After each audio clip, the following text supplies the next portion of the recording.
Welcome to the Explainer. Today, we're going to break down some simple but really powerful math that can completely change how you think about financial freedom. And here's a spoiler. It turns out how much you spend matters way more than how much you earn. So let's just start with the big question, right? The one we've all asked ourselves. How long is this going to take? Well, the answer might actually shock you because it has so much less to do with the size of your paycheck than you probably think. It really all boils down to one single critical number. And boom, here it is. This slide just lays it all out with, stunning clarity.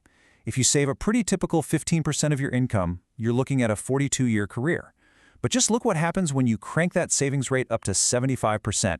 You could be financially free in just over 7 years. I mean, the math here is just undeniable.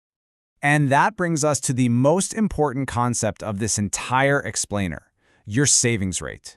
Seriously, this one number is what dictates your entire timeline to freedom. And since it's all about what you don't spend, we're going to focus on the spending side of the equation to see how we can really move that needle. Okay, so to really understand why this is so powerful, let's go on a little journey. We're going to look at a financial life story that so many people live decade by decade, and we'll kick it off in the 20s.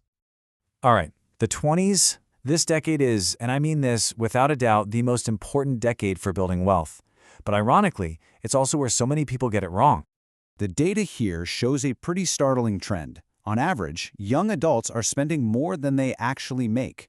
And, when your expenses are higher than your income, it is mathematically impossible to get ahead. You're literally starting the race by running backwards. So where's all that money going? Well, this chart shows it perfectly. More than 60% of the entire budget is eaten up by just 3 things: housing, transportation, and food. You're going to want to remember these big 3 because we are definitely coming back to them. And this is exactly why it's such a golden opportunity.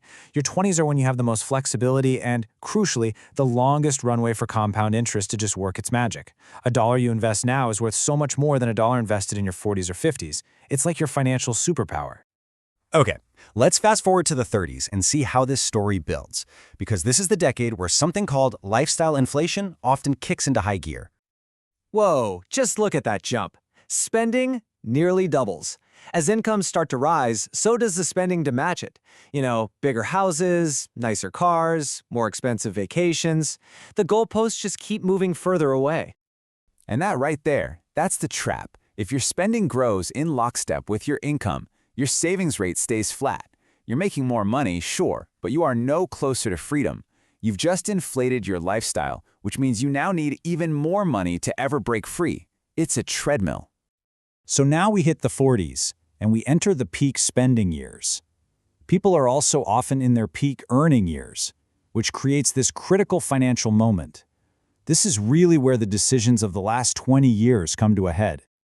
Yeah, so despite earning the most they ever will, these numbers show a huge disconnect. An average net worth of about $247 grand would only cover about 2.5 years of that $97,000 a year spending habit. I mean, think about that.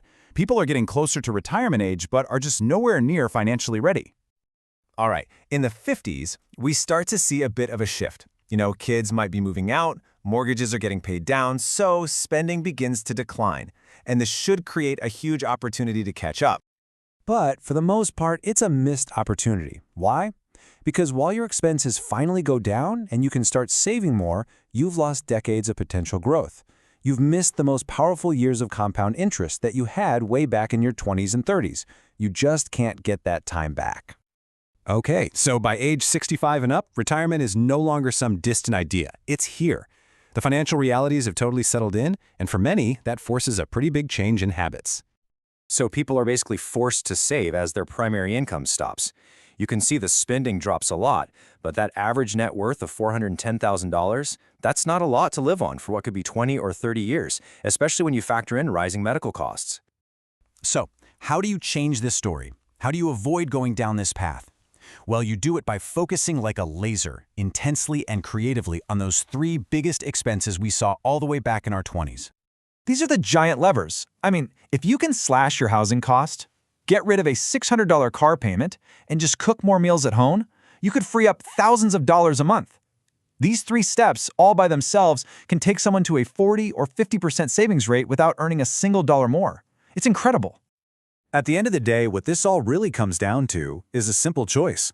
This isn't about being some kind of math genius. It's about deciding which path you actually want to be on.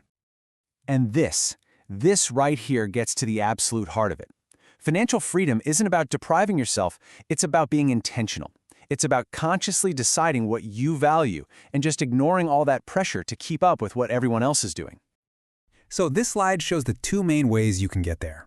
Path number 1 is to invest a ton by mastering your spending and getting to a super high savings rate. Path 2 is to build other streams of income from side hustles or assets that eventually just cover your lifestyle. Of course, the fastest route is to do both at the same time. Look, the math is crystal clear, the levers are simple, and the path is pretty well defined. The choice between working for 42 years or for 7 years is largely in your hands, and it's determined by your spending. So really, the only question left is the one you have to answer for yourself.